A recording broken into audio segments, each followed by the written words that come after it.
चीज़ों को हवा में प्रकट होना एक चमत्कार है। कुछ शक्तियाँ ऐसी भी हैं इस संसार में जो चीज़ों को हवा में प्रकट करती हैं सिद्ध होने के बाद, लेकिन वो किस अवस्था में सिद्ध होती हैं ये भी जान लीजिए। सभी साधक साधिकाओं को जय श्री माता रानी, जय माँ योग माया। अगर आप चैनल पर नए हैं तो सब्सक्राइब कर लीजिए और बेल आइकन की बटन को प्रेस कर दीजिए। तो शक्तियाँ कौन कौन सी हैं और कैसे सिद्ध होती हैं, तो इस विषय पर आज वार्ता होगी। और वो क्या क्या सामग्री हवा में प्रकट कर सकती हैं, तो इस विषय पे भी आपको जानकारी देते हैं। सर्वप्रथम वो शक्तियाँ जब प्रत्यक्षीकरण की अवस्था में सिद्ध होती हैं, कोई भी शक्ति हो वो अगर प्रत्यक्षीकरण की अवस्था में सिद्ध है तो छोटी मोटी सामग्री जो व्यक्ति को चमत्कृत कर दे।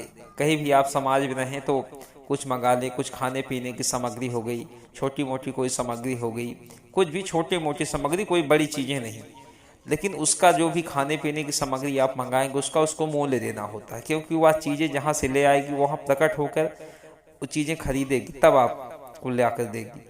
तो शक्तियाँ कौन सी हैं ये पहले जान लीजिए। कुछ यक्षिणी होती हैं जो जब पूर्ण अवस्था में सिद्ध होती हैं, प्रत्यक्षीकरण की अवस्था में, तभी चीज़ें आप प्रकट कर पाएंगे, उससे पहले नहीं कर पाएंगे।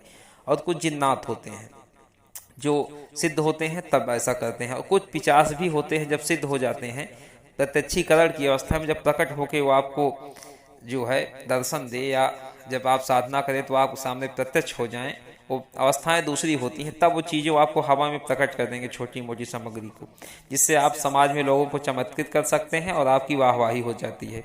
लेकिन इससे कोई आध्यात्मिक उन्नति नहीं होती किसी व्यक्ति की, बस इससे आप थोड़ा चमत्कार दिखा के लोगों को प्रभावित कर सकते हैं बस।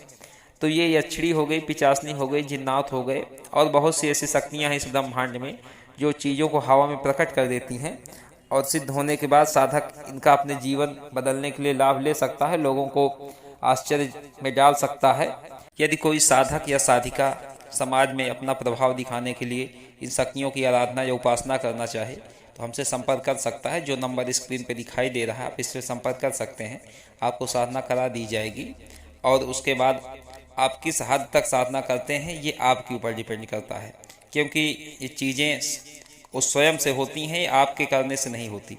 उनकी जब इच्छा होगी तब वो प्रकट होंगी। आप कितना भी करें, जरूरी नहीं है कि आप करें वो प्रकट ही हो जाएं।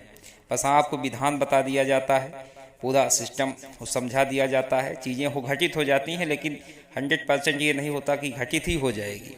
मान के चलिए 90% स्थितियां बन जाती है कि घटित हो जाएं। प्रत्यक्ष शक्तियां होने में बहुत समय लगा देती हैं।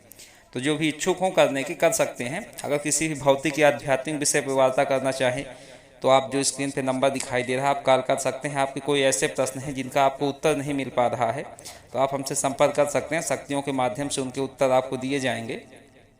यदि आप अपने भौतिक जीवन में उन्नति चाहते हैं, आपको मार्ग नहीं मिल रहे हैं, तो आप शक्तियों के माध्यम से जान सकते हैं अपने जीवन में क्या आप करें जिससे उन्नति के मार्ग आपके अग्रसर हों। किसी भी आप भौतिक या आध्यात्मिक विषय पर वार्ता कर सकते हैं। तब तक के लिए सभी साधक साधिकाओं को जय श्री माता रानी, जय माँ योग माया।